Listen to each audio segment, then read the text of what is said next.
You may have realized that being healthy feels different than it did in the past now that you're over 50. If you want to maximize your health potential but don't have time to read through overwhelming pages of Google links, this is the show for you. Welcome to Healthy Tips After 50. We love doing the research, finding solutions, talking to health experts, and learning what works and what doesn't. Now, your host. She spent the last 25 years dedicated to feeling her best and is here to share her best findings with you, Susan Rosen. Hello, everybody. This is your host, Susan Rosen. And today I am going to talk about something that is near and dear to my heart. And if you are over 50, you are probably dealing with a little bit of this as well. And that is gray hair. I know that many years ago, well, probably 10 or 15 years ago, I was dyeing my hair to get the gray out. And then probably, I don't know, maybe about 7 or 8 years ago, I stopped doing that and just accepted that I had some gray in my hair. And people commented on it. Most people really liked it. I did. I got used to it. I thought it looked kind of neat. And then after I broke my collarbone last September, all of a sudden I ended up with like twice as much gray in my hair almost overnight. Even the woman who cuts my hair mentioned it to me. I didn't even have to mention it to her. It was really strange. So I'm assuming that had something to do with, well, it had to have something to do with the collarbone break. And it had to do with my body taking all the protein and everything else to my collarbone as opposed to my hair, I guess. And I would have agreed that my hair was not anywhere near as important as healing my collarbone. So that's where I am now. I've got a lot more gray. And like I said, it's kind of fun. So I thought that this article was interesting because I didn't know all of the actual reasons why our hair turns gray. They do have a paragraph in here as well about whether illness can bring on gray hair. So I'm definitely going to be covering that one. They have a bunch of some other areas as well. And then they also talk about if there are any dietary supplements that can reverse gray hair. Of course, there are a lot of them that say they can. The question is, do they actually work? So we will get to that. First off, let's talk about what makes hair turn gray. Okay. It turns out that there are specialized cells in your hair follicles. They're called melanocytes. And what ends up happening is that they lose their ability to produce the pigment, which is called melanin, that makes your hair be brown or black or blonde or whatever. And as you get older, you start losing more and more of those melanocytes, which means that you're not producing as much melanin. So that's kind of the short answer. And then they go on and they talk about how what it is that it's not that your hair actually turns gray, but which this makes perfect sense, but that as the new hair grows in with less and less melanin in it, then that is what starts turning your hair grayer or whiter. White hair has just about no melanin in it, which I'm sure you probably could have guessed. It produces an optical illusion because since especially at the beginning, those gray hairs are mixed in with the typically darker hairs, then they look gray as opposed to being white, but they really are white, which I can attest to because I know when mine kind of falls out, sometimes pulls out whatever in my hairbrush, it's definitely white. It isn't gray. There's no color in it at all. But I'm always so interested in what makes up all of these things, and particularly as it has to do with our bodies, as you can probably figure out. Otherwise, I wouldn't be doing this podcast. The other thing that they talk about here is that what it is that causes those melanocytes to change. There are a lot of different mechanisms that have been proposed, and it sounds like they don't technically know what it is.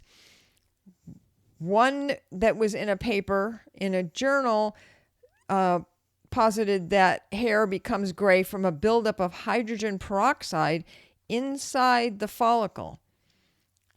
And that hair typically doesn't have or has very little hydrogen peroxide in it. And there's an enzyme called catalase, which breaks down that hydrogen peroxide into oxygen and water. But as you're aging, the enzyme is reduced, and so the hydrogen peroxide can accumulate more, which disrupts the melanin production, and that's how you end up with gray or white hair, whatever you want to call it. They have done some animal research which found that if the immune system is activated, like if it is responding to infection, that it may also play a role in the hair turning gray.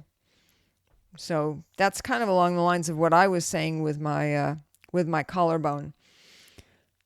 Okay, so something else they talk about here is whether everybody turns gray the same way. The answer seems to be not exactly. So there was a survey that was done of 4,000 middle-aged people across the world that got published in the British Journal of Dermatology that said that 74% of those aged 45 to 65 had gray hair, with men more affected than women, which really surprised me because typically, or maybe it's just the women that complain more about it. People of Asian and African descent had less gray hair at any of the given ages than the Caucasians did. They also found that the patterns of graying differ. So there was another paper. Boy, I guess a lot of people really find this interesting. There was another paper in, I'm not even going to try and pronounce it anyways, that focused on Koreans, that found that gray hair tends to appear first at the temples in men and in the frontal area in women. Okay, that would sound right. And that premature graying tends to occur on the side and back, as compared to late onset graying, which tends to affect the front more. And that the hair in men's beards usually goes gray sooner than their head hair. And underarm, pubic, and chest hair sometimes stays dark until old age. Now, when they say sometimes, that means it can go either way. Let's see, what else here? Back to that thing about illness bringing on gray hair. They have said that certain autoimmune disorders and certain other conditions like HIV, Hodgkin's lymphoma, chronic protein deficiency, severe iron or copper deficiencies, and obesity, that those could increase the risk of premature graying, and that there have been some observational studies that linked premature gray hair to an increased risk for certain disorders, such as cardiovascular disease and osteoporosis. But other than that, they could only show a few correlations, and they couldn't prove cause and effect, which kind of makes sense, because the people who have these issues, the way they eat, the way they exercise,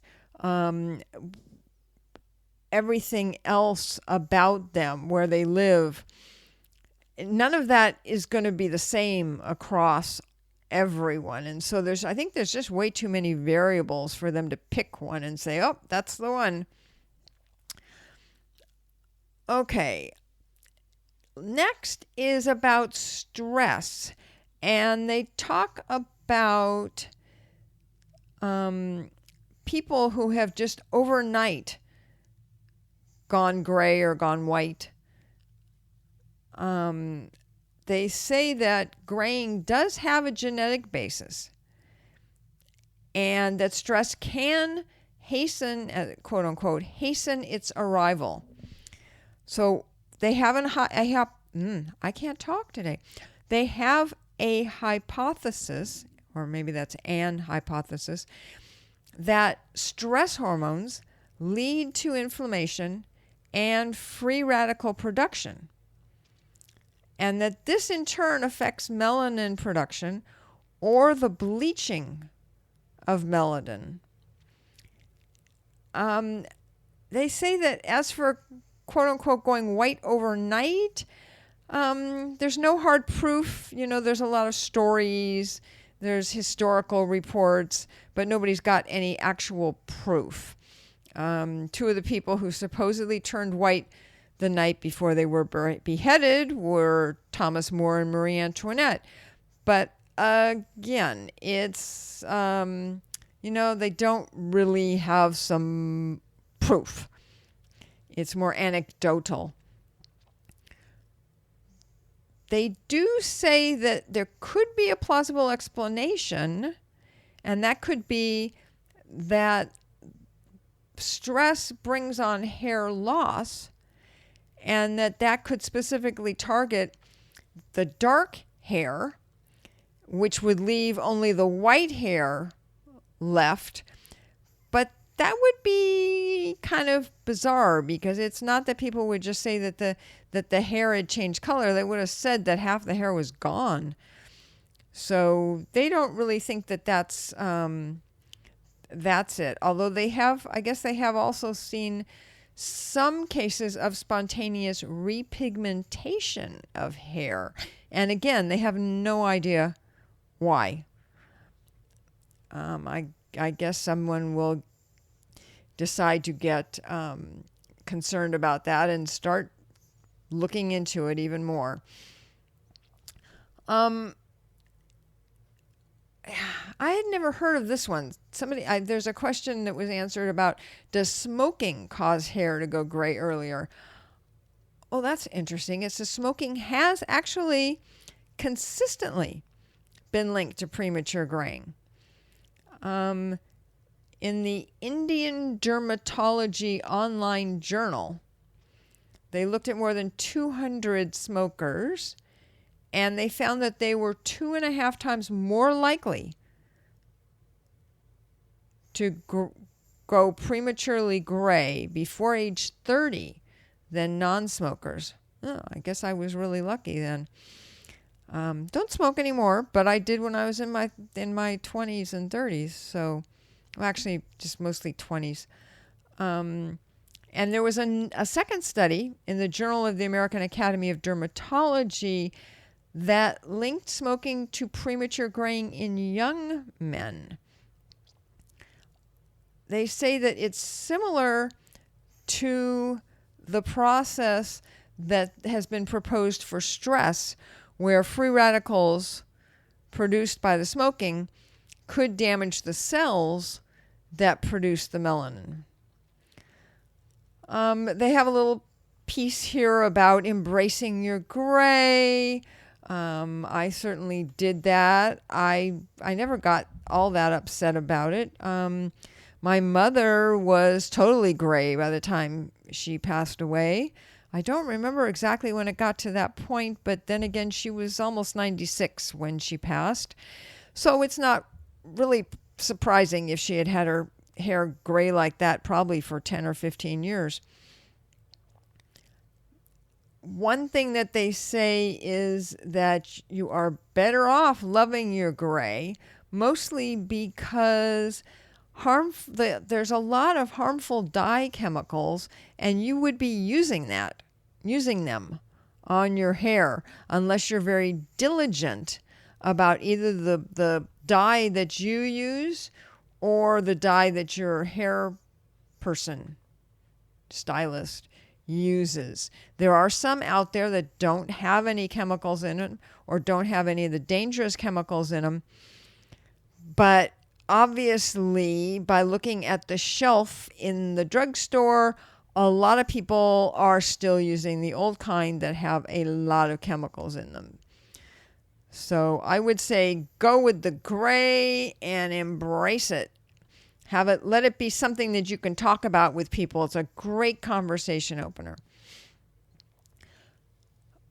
I had mentioned that there are some supplements that are being marketed for helping you get rid of your gray hair. Some of them contain that enzyme that I mentioned, catalase. A lot of them have herbs and minerals and other things, green tea extract, ginseng, or saw palmetto. Very interesting kinds of stuff. I would never put those with it, but then again, I'm not making it. But there's no evidence that taking the enzyme orally can actually affect the enzyme that's in the hair follicle or the catalase levels.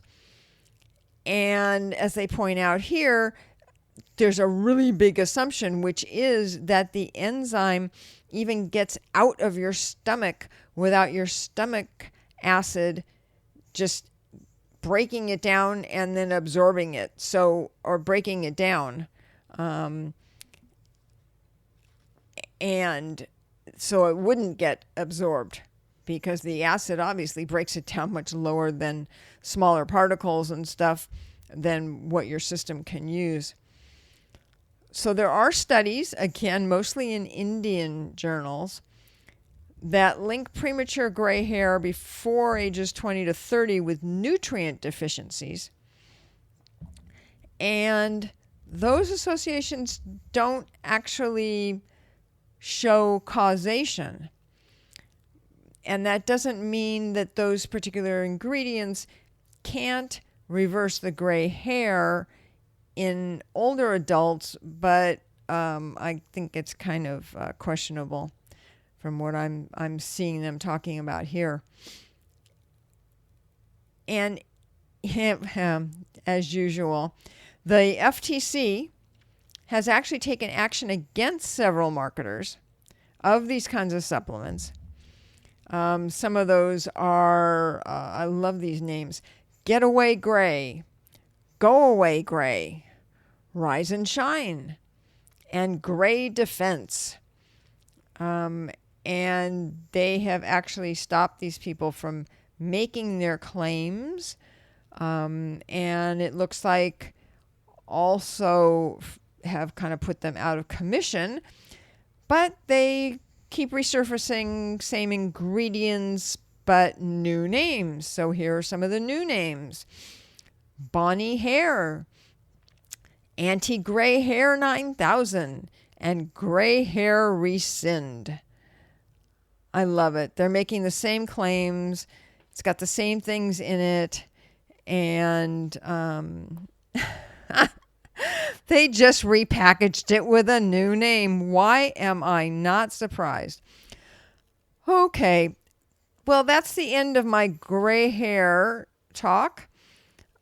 I don't know if you find it quite as interesting as I do, but I do so love learning about all of the details of why things are the way they are. And since I look at myself in the mirror a number of times during the day and see my gray hair, and like I say, it definitely probably doubled in number or amount after I broke my collarbone.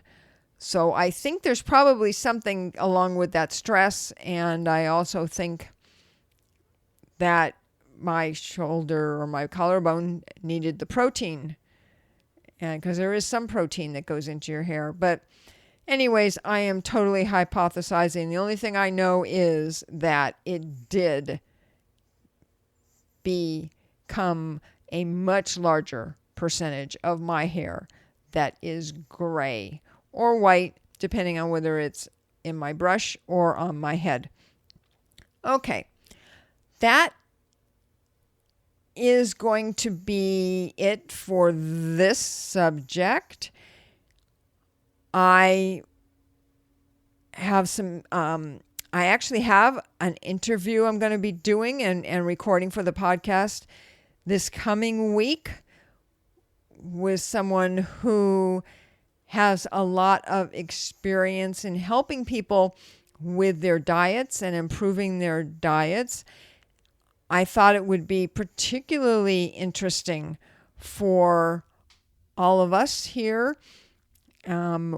We need to be more careful about what we eat as we get older.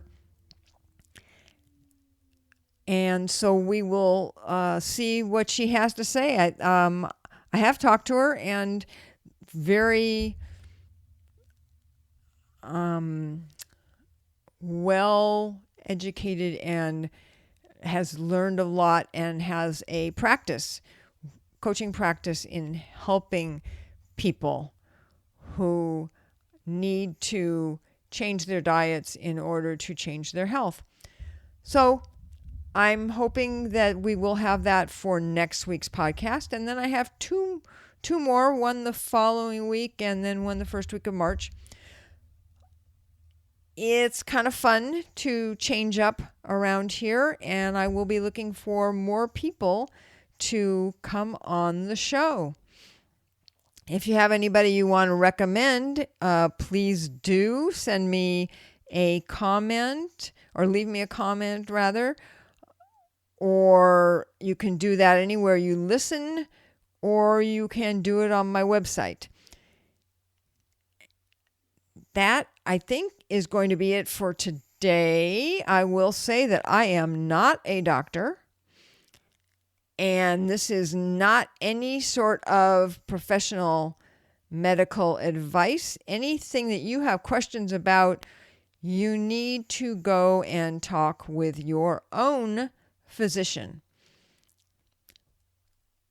Okay. As I said, that's it for today. I will look forward to talking to you all next week. Thanks for listening, and have a good week. This has been Healthy Tips After 50 with Susan Rosen. To stay on the cutting edge of the most effective health strategies, subscribe to this podcast and let us know what you thought of the show with a comment or like on iTunes. Visit healthytipsafter50.com for this episode's show notes, more resources, and free offers.